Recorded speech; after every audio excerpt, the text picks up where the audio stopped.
ਅੱਜ ਤੁਹਾਨੂੰ ਇੱਕ ਪੰਜਾਬੀ ਬਾਰੇ ਅਜਿਹੀ ਜਾਣਕਾਰੀ ਦੇਣ ਲੱਗਿਆ ਜਿਸ ਪੰਜਾਬੀ ਨੇ ਪਹਿਲਾਂ ਕ੍ਰਾਈਮ ਕੀਤਾ ਤੇ ਫਿਰ ਉਸ ਨੂੰ ਲੁਕੋਇਆ ਤੇ ਹੁਣ ਉਹ ਆਈਸ ਦੇ ਅੜਿੱਕੇ ਚੜ ਗਿਆ ਜਾਂ ਕਹ ਲਓ ਆਈਸ ਨੇ ਉਹਨੂੰ ਗ੍ਰਿਫਤਾਰ ਕਰ ਲਿਆ ਤੇ ਉਹਨੂੰ ਡਿਪੋਰਟ ਕੀਤਾ ਜਾ ਰਿਹਾ ਇੰਡੀਆ ਦੇ ਵਿੱਚ ਕਿਉਂਕਿ ਉਹ ਇੰਡੀਅਨ ਨਾਗਰਿਕ ਸੀਗਾ ਤੇ ਉਸ ਨੇ ਇੱਥੇ ਝੂਠ ਬੋਲ ਕੇ ਕ੍ਰਾਈਮ ਵੀ ਕੀਤਾ, ਝੂਠ ਵੀ ਬੋਲਿਆ ਤੇ ਉਸ ਤੋਂ ਬਾਅਦ ਅਮਰੀਕੀ ਨਾਗਰਿਕਤਾ ਹਾਸਲ ਕੀਤੀ ਤੇ ਉਸ ਤੋਂ ਬਾਅਦ ਉਹ ਇੱਕ ਵਾਰ ਫਿਰ ਤੋਂ ਆਈਸ ਦੇ ਅੜਿੱਕੇ ਚੜ ਗਿਆ। ਇਸ ਪੰਜਾਬੀ ਦਾ ਨਾਮ ਹੈ ਗੁਰਪ੍ਰੀਤ ਸਿੰਘ ਤੇ ਇਸ ਪੰਜਾਬੀ ਦੇ ਬਾਰੇ ਹੁਣ ਜਿਹੜੀ official ਉਹਨਾਂ ਦੀ ਜਿਹੜੀ ਵੈਬਸਾਈਟ ਆ ਉਹਦੇ ਤੇ ਜਿਹੜੀ ਜਾਣਕਾਰੀ ਪਾਈ ਗਈ ਹੈ ਇਮੀਗ੍ਰੇਸ਼ਨ ਐਂਡ ਕਸਟਮ ਇਨਫੋਰਸਮੈਂਟ। ਉਹ ਕਹਿੰਦੇ ਕਿ ਅਸੀਂ ਇੱਕ ਬੰਦਾ ਅਰੈਸਟ ਕੀਤਾ Indian national Gurpreet Singh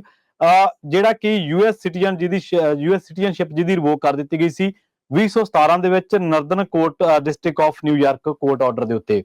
convicted ਹੋਇਆ ਸੀ। ਇਹ ਬੰਦਾ sexually abusing a child younger than 14 year old 14 ਸਾਲਾਂ ਦੇ ਬੱਚੇ ਜੋ 14 ਸਾਲਾਂ ਤੋਂ ਘੱਟ ਬੱਚੇ ਦੇ ਨਾਲ ਜਿਹੜੇ ਜਿਸਮਾਨੀ ਸਬੰਧ ਬਣਾਉਣ ਦੇ ਮਾਮਲੇ ਦੇ ਵਿੱਚ ਕਨਵਿਕਟਡ ਹੋਇਆ ਸੀਗਾ। ਉਸ ਤੋਂ ਬਾਅਦ ਇਹਨੇ ਇਹ ਜਿਹੜਾ ਝੂਠ ਬੋਲਿਆ ਸੀਗਾ ਕਿ ਮੈਂ ਕਿਸੇ ਵੀ ਮਾਮਲੇ ਦੇ ਵਿੱਚ ਲੋੜੀਂਦਾ ਨਹੀਂ ਆ। ਅਸਲ ਦੇ ਵਿੱਚ ਜਦੋਂ ਇਹਦੇ ਬਾਰੇ ਹੋਰ ਸਰਚ ਕੀਤੀ ਪੰਜਾਬੀ ਡੀਐਸਏ ਦੀ ਟੀਮ ਵੱਲੋਂ ਸਰਚ ਕੀਤੀ ਗਈ ਤਾਂ ਇਹਦੇ ਬਾਰੇ ਬੜੇ ਹੋਰ ਤੱਥ ਜਿਹੜੇ ਨੇ ਉਹ ਸਾਹਮਣੇ ਹੋਇਆ ਕਿ ਜਦੋਂ ਇਹ ਚੱਲਿਆ ਸੀਗਾ ਪੂਰਾ ਮਾਮਲਾ ਤਾਂ ਇੱਕ ਯੂਨਾਈਟਿਡ ਸਟੇਟਸ ਅਟਾਰਨੀ ਦਾ ਆਫਿਸ ਆ ਨਦਰਨ ਡਿਸਟ੍ਰਿਕਟ ਆਫ ਨਿਊਯਾਰਕ ਉਹਦੀ ਵੈਬਸਾਈਟ ਆ ਜਿਹਦੇ ਤੇ 19 ਜਨਵਰੀ 2017 ਨੂੰ ਇੱਕ ਖਬਰ ਛਪੀ ਆ। ਉਹਦੇ ਵਿੱਚ ਗੁਰਪ੍ਰੀਤ ਸਿੰਘ ਦੇ ਕਾਰਨਾਮਿਆਂ ਬਾਰੇ ਪੂਰੀ ਡਿਟੇਲ ਦੇ ਨਾਲ ਲਿਖਿਆ ਹੋਇਆ। ਉਹ ਕਹਿੰਦੇ ਕਿ ਗੁਰਪ੍ਰੀਤ ਸਿੰਘ ਜਿਹਦੀ ਉਮਰ 37 ਸਾਲ ਆ, ਇਹ ਵਾਟਰ ਟਾਊਨ ਦਾ ਰਹਿਣ ਵਾਲਾ ਨਿਊਯਾਰਕ ਤੇ ਇਹ ਕਨਵਿਕਟ ਹੋਇਆ ਟੁਡੇ ਜਿਹੜਾ ਅੱਜ ਦੇ ਦਿਨ ਕਿ ਇਹਨੇ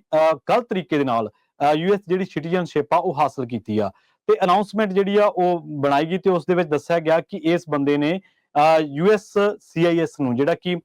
United States citizenship and immigration services ਆ ਉਹਨਾਂ ਦੇ ਕੋਲੇ ਝੂਠ ਬੋਲਿਆ ਕਿ ਮੈਂ ਕਿਸੇ ਵੀ ਮਾਮਲੇ ਦੇ ਵਿੱਚ ਕਨਵਿਕਟਡ ਨਹੀਂ ਹੈ ਜਾਂ ਮੇਰਾ ਕੋਈ ਪਰਚਾ ਨਹੀਂ ਹੈ ਜਾਂ ਮੇਰਾ ਕੋਈ ਕ੍ਰਾਈਮ ਨਹੀਂ ਹੈ, ਕ੍ਰਿਮੀਨਲ ਹਿਸਟਰੀ ਨਹੀਂ ਹੈ। ਪਰ ਕਹਿੰਦੇ ਕਿ ਉਦੋਂ ਹੀ ਇਹ 10 ਸਾਲਾਂ ਦੇ ਇੱਕ ਬੱਚੇ ਦੇ ਨਾਲ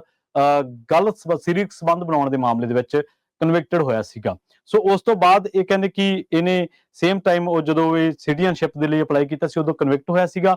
ਝੂਠ ਬੋਲਿਆ, ਝੂਠ ਬੋਲਣ ਤੋਂ ਬਾਅਦ ਇਹ ਫੜਿਆ ਗਿਆ, ਇਹਦੀ ਅਮਰੀਕੀ ਨਾਗਰਿਕਤਾ ਖੋਈ ਗਈ ਤੇ ਹੁਣ ਇੱਕ ਵਾਰ ਫਿਰ ਇਹ ਜਿਹੜਾ ਆਈਸ ਦੇ ਅੜਿੱਕੇ ਚੜ ਗਿਆ ਤੇ ਹੁਣ ਇਹਨੂੰ ਯੂਨਾਈਟਿਡ ਸਟੇਟਸ ਆਫ ਅਮਰੀਕਾ ਤੋਂ ਡਿਪੋਰਟ ਕੀਤਾ ਜਾਣਾ ਆਈਸ ਦੇ ਦੱਸਣ ਦੇ ਮੁਤਾਬਕ।